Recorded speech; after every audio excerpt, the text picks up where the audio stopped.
Estas son las noticias de hoy para gente despierta. Repaso rápido de titulares. Trump amenaza con desmantelar la NASA. Amazon prepara la sustitución masiva de trabajadores por robots. En Reino Unido, los bancos empezarán a medir la huella de carbono de los clientes. Huelga estudiantil contra el acoso escolar y paro de autónomos en España. La OMS reactiva protocolos pandémicos, esta vez por la gripe aviar. Y un dato preocupante: aumentan los casos de cáncer en menores de 50 años. Son temas potentes. Vamos a desgranarlos uno por uno. Empezamos por Estados Unidos con esa noticia sobre Trump y la NASA que ha generado, bastante revuelo. Sí, Donald Trump ha lanzado la idea de reorganizar, incluso desmantelar la agencia espacial. Y las razones que da son bastante directas, Acusa a la NASA de ocultar información y de servir a lo que él llama intereses globalistas. O sea, intereses que supuestamente van más allá de los puramente nacionales. Y no parece casualidad que llegue justo ahora, después de varias semanas con noticias, confusas, sobre objetos no identificados, protocolos de defensa activados. Hay como un caldo de cultivo de cierta desconfianza o, como mínimo, confusión sobre lo que ocurre ahí fuera, ¿no? Exacto. Y la propuesta concreta es llamativa. Crear una nueva agencia espacial, pero esta vez bajo control militar. O sea, adiós a la NASA civil como la conocemos. La exploración espacial pasaría a ser un tema de seguridad nacional. Las implicaciones son tremendas. Todo pasaría a ser información clasificada, secreto de Estado. El cielo literalmente se convertiría en un asunto militar. Se borraría la línea entre ciencia y estrategia militar, ¿no? Es decir, ya no importarían tanto los descubrimientos como su posible aplicación, defensiva u ofensiva. Precisamente. Y aquí surge una pregunta clave, creo yo. Cuando desde el poder se promete revelar secretos, ¿la intención real es iluminar? ¿Compartir ese conocimiento con la gente? Claro. ¿O se trata más bien de asegurarse el control exclusivo de esa información? Es una dinámica que, hemos visto en otras áreas. Controlar la narrativa espacial. Interesante. Vayamos ahora a otro ámbito donde la tecnología también está planteando cambios, radicales. El mundo laboral, con Amazon a la cabeza. Sí, porque Amazon ha confirmado un plan que parece sacado de una película de ciencia ficción, pero que es muy real. Van a sustituir a más de 600.000 empleados por robots autónomos e inteligencia artificial. La cifra es enorme, cuesta hasta visualizarla. Es una escala que marea, sí. Y la justificación oficial, como siempre en estos casos, es la búsqueda de eficiencia, de productividad, mayor rendimiento, menores costes, la lógica empresarial pura y dura. Claro, pero ¿a qué coste humano? Los sindicatos y muchos analistas ya han dado la voz de alarma. Normal. Advierten que esto podría ser solo la punta del iceberg de una deshumanización del trabajo brutal. Es que las ventajas para la empresa son evidentes. Los robots no se ponen enfermos. No piden vacaciones, no tienen sindicatos, no se cansan. Nada. Y las proyecciones son para echarse a temblar. Algunos estudios sugieren que podríamos ver desaparecer millones de empleos en apenas 5 años a nivel global por la automatización avanzada. Sería la mayor transformación del modelo laboral humano desde la revolución industrial. Un cambio de paradigma absoluto. Pero más allá de la pérdida de empleos, que ya es dramática en sí misma, ¿qué implica esto para la naturaleza misma del trabajo? Para el valor que le damos. Ahí está el quid de la cuestión, creo. Lo fascinante, o quizás lo más inquietante de todo esto, no es tanto que los robots empiecen a pensar o hacer tareas complejas. Lo verdaderamente preocupante es la posibilidad de que, ante estas transformaciones tan bestias, seamos los humanos los que dejemos de pensar críticamente. Que aceptemos la eficiencia como valor supremo sin cuestionar las consecuencias éticas y sociales. Como si nos rindiéramos a la máquina. Una reflexión potente, sí. Y hablando de control y tecnología, viajemos al Reino Unido, porque allí los bancos también están innovando de una forma, peculiar. Sí, varios bancos importantes, como NatWest, están implementando una nueva función en sus aplicaciones. Rastrean la huella de carbono de sus clientes. Miden las emisiones de CO2 que se asocian a cada gasto realizado con sus tarjetas. A ver, ¿cómo funciona exactamente? ¿Te dicen cuántos kilos de CO2 has gastado al comprar un billete de avión o llenar el depósito o algo así? Básicamente sí. El sistema asigna un valor ambiental a cada transacción Y aquí viene lo interesante. Dependiendo de tu impacto ecológico acumulado, la aplicación puede mostrarte alertas o incluso, se habla de posibles penalizaciones futuras. ¿Penalizaciones? Vaya. Ojo con esto, porque bajo una capa de discurso ecologista, que en principio suena bien, todos queremos un planeta más sostenible, lo que podría estar naciendo es una especie de economía de la vigilancia moral. La sostenibilidad se empieza a mezclar de forma peligrosa, diría yo, con la obediencia financiera. Es decir, controlar cómo gastamos nuestro dinero. Algo así. Podría interpretarse así, sí. El control climático se convierte en una herramienta de regulación económica y de comportamiento individual. Imagina que una mala puntuación ecológica, por viajar mucho o comprar ciertos productos, pueda limitar tu acceso a un crédito, a un seguro o a determinados beneficios sociales o fiscales. Se abre una puerta muy delicada. Plantea una pregunta fundamental sobre la libertad individual, ¿no? Si tu banco empieza a juzgar si eres un buen ciudadano basándose en la huella de carbono de tus compras, ¿el dinero sigue siendo un símbolo de libertad de elección o se transforma en un mecanismo de control disfrazado de conciencia verde? Exacto. ¿Quién define qué es bueno o malo ecológicamente? ¿Con qué criterios? ¿Y con qué derecho se vincula eso a tu capacidad financiera? Es un debate que apenas está empezando, pero que tiene mucho calado, mucho. Sin duda. Y de esa sensación de control o de falta de agencia, nos vamos a España, donde la calle también parece estar calentándose por otros motivos. Hay protestas importantes a la vista. Así es. El panorama social está agitado. Tenemos 2 convocatorias significativas en las próximas semanas. Por un lado, el 28 de octubre, los estudiantes planean movilizaciones bajo el lema Sandra, no te olvidamos. Es en recuerdo de una alumna que se suicidó víctima de acoso escolar. Un tema durísimo, el del acoso escolar, que reclaman concretamente los estudiantes. Más recursos, básicamente. Piden más psicólogos en los institutos, más mediadores, protocolos más efectivos contra el bullying. Lo describen como una epidemia emocional que está dejando cicatrices profundas en toda una generación. Quieren que se tome en serio de una vez por todas. Y por otro lado, unas semanas después, el 13 de noviembre, son los autónomos los que llaman a un paro general. Su lema es muy directo: o nos unimos o nos hunden. Los autónomos, un colectivo clave en la economía española y a menudo, muy castigado. ¿Cuáles son sus quejas principales? Denuncian una presión fiscal que consideran asfixiante, cuotas elevadas, burocracia interminable y, sobre todo, una sensación generalizada de abandono por parte de las instituciones. Sienten que reman solos contra corriente, vamos. Es interesante ver esto en conjunto. Tenemos a los estudiantes, jóvenes que empiezan la vida, luchando por su bienestar emocional y un entorno seguro. Y tenemos a los autónomos, trabajadores de distintas edades, luchando por su supervivencia económica. Sí, pero hay algún hilo conductor. A primera vista parecen luchas separadas. Yo creo que sí lo hay. Bajo la superficie, ambos grupos parecen compartir una herida común. La sensación de que el esfuerzo personal, la dedicación, el cumplir con tu parte, ya no es suficiente.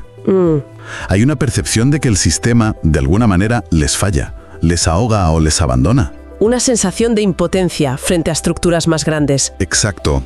Y la reflexión que surge es clara. Cuando estudiantes y trabajadores autónomos, 2 pilares de la sociedad, deciden salir a la calle con tanta contundencia en un mismo mes, es una señal muy potente. Es un termómetro social que indica fiebre. Claro. Quizás sugiere que el cambio real, el que de verdad importa, no siempre se cocina en los despachos del poder, sino que empieza a gestarse en las calles, cuando la gente decide que ya basta de silencio. Un toque de atención importante para quienes gobiernan, desde luego. Y hablando de sistemas y posibles controles, pasamos al ámbito de la salud global, con noticias sobre la OMS y la gripe aviar. Sí, esto es algo que ha pasado relativamente desapercibido, pero la Organización Mundial de la Salud ha reactivado ciertas medidas relacionadas con pandemias. Y esta vez el foco no está en el COVID, sino en la gripe aviar, la cepa H5N1. Reactivado medidas. ¿Qué significa eso exactamente? ¿Hay una nueva emergencia sanitaria o...? De momento no se ha declarado ninguna emergencia sanitaria oficial por la gripe aviar. Son, digamos, medidas preparatorias. Pero sí se ha informado de que se han destinado 8.000 millones de dólares para preparar una respuesta global. Eso es mucho dinero para algo que no es una emergencia declarada. ¿En qué se gasta? Pues en reactivar las redes de control y vigilancia pandémica que ya se usaron, actualizar acuerdos internacionales, preparar protocolos de respuesta, y lo que llama la atención es que estos protocolos son muy similares a los que vimos durante la crisis del COVID-19. Entiendo. O sea, se pone en marcha de nuevo toda la maquinaria de control sanitario global, pero de una forma discreta, sin que haya habido, al parecer, un gran debate público sobre si es necesario o proporcionado hacerlo ahora por la gripe aviar. Exacto. Y esa falta de transparencia o de debate público es lo que genera cierta, inquietud. Claro, porque la consecuencia directa es esa. Se reactiva una infraestructura de control muy potente, pero sin una justificación clara y pública, y sin rendición de cuentas sobre por qué se toma esta decisión ahora. Inevitablemente, vuelve a planear la sombra de la duda. Se está utilizando de nuevo el miedo o la gestión preventiva del miedo a una posible pandemia futura como una vía para lograr la aceptación de medidas de control que en otras circunstancias generarían mucho más rechazo o debate. La idea de que la salud gestionada sin transparencia puede convertirse en otra herramienta de control. Es lo que subyace, ¿no? Es un riesgo real. Cuando las decisiones sobre nuestra salud se toman en círculos cerrados, sin explicaciones claras, la confianza se resiente y se abre la puerta a pensar que quizás el objetivo no sea solo proteger la salud pública, sino también implementar mecanismos de seguimiento y regulación que van más allá de lo puramente sanitario. La transparencia es clave para evitar esa deriva. Absolutamente. Y seguimos en el terreno de la salud, pero con un tema aún más preocupante si cabe, por lo directo y personal que es, el aumento del cáncer en gente joven. Sí, es una noticia que impacta. Un estudio internacional reciente ha detectado un aumento que califican de sin precedentes en los casos de cáncer diagnosticados en personas menores de 50 años. Menores de 50. ¿Se sabe qué tipos de cáncer son los que más están aumentando en este grupo de edad? Principalmente, según el estudio, los de colon, tiroides, mama y riñón. Tumores que tradicionalmente se asociaban a edades más avanzadas. Es alarmante. ¿Y qué explicaciones se están dando desde las instancias oficiales o científicas mayoritarias? ¿Se sabe algo? Pues los informes oficiales suelen apuntar a los sospechosos habituales. El sedentarismo, la mala alimentación, dietas ultraprocesadas, etc., la contaminación ambiental, factores de estilo de vida y ambientales que, sin duda tienen un peso. Pero, siempre hay un pero, ¿no? Lo que llama la atención es que estos informes oficiales tienden a evitar o al menos a no profundizar en el análisis de posibles factores inmunológicos recientes que podrían estar jugando un papel. Es como si hubiera una línea que prefieren no cruzar en la investigación pública. Factores inmunológicos recientes.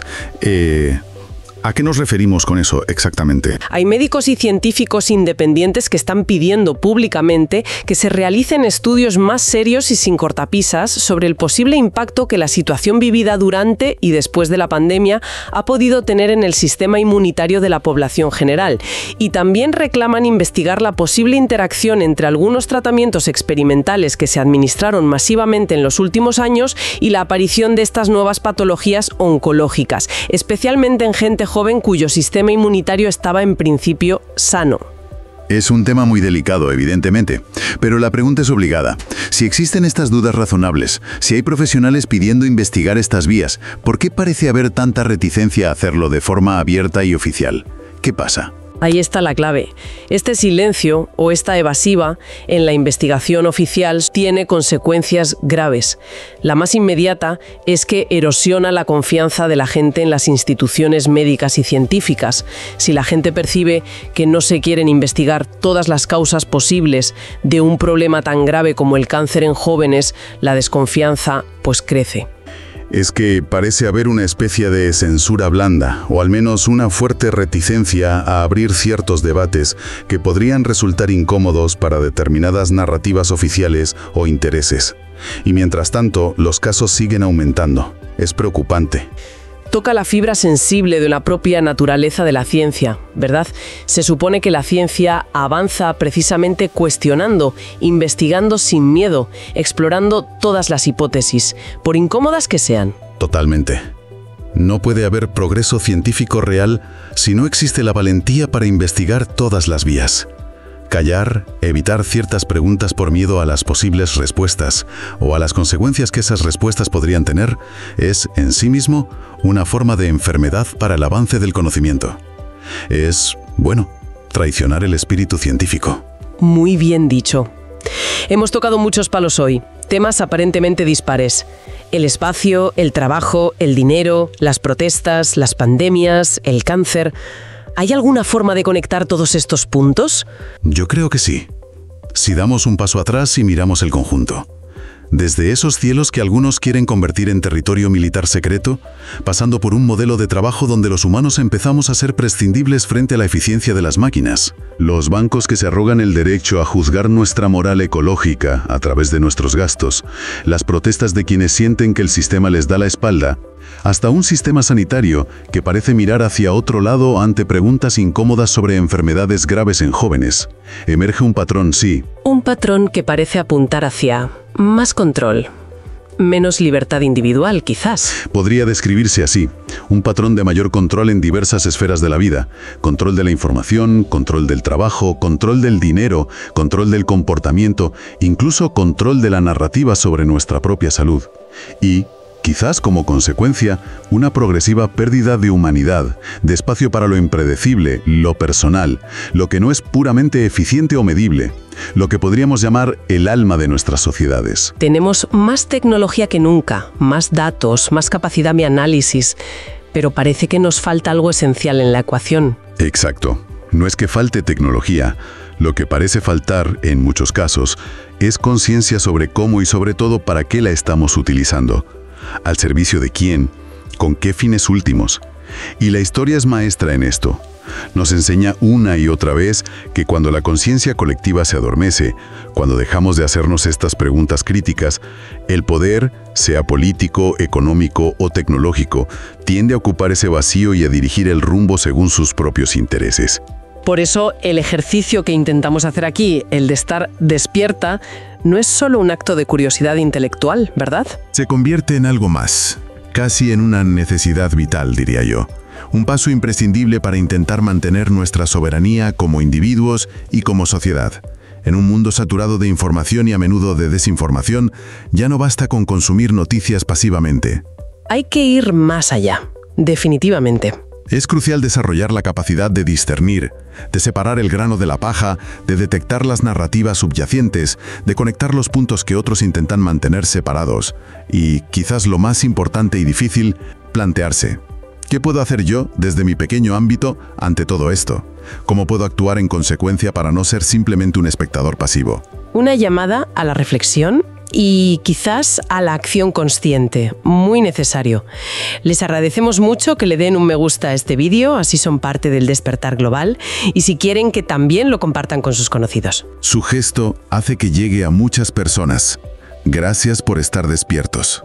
Hasta mañana. Soy Alfredo Alcázar, cofundador de Mindalia, y quiero hablarte de algo que puede cambiar la vida de muchas personas, el gran impacto que supone tu donación.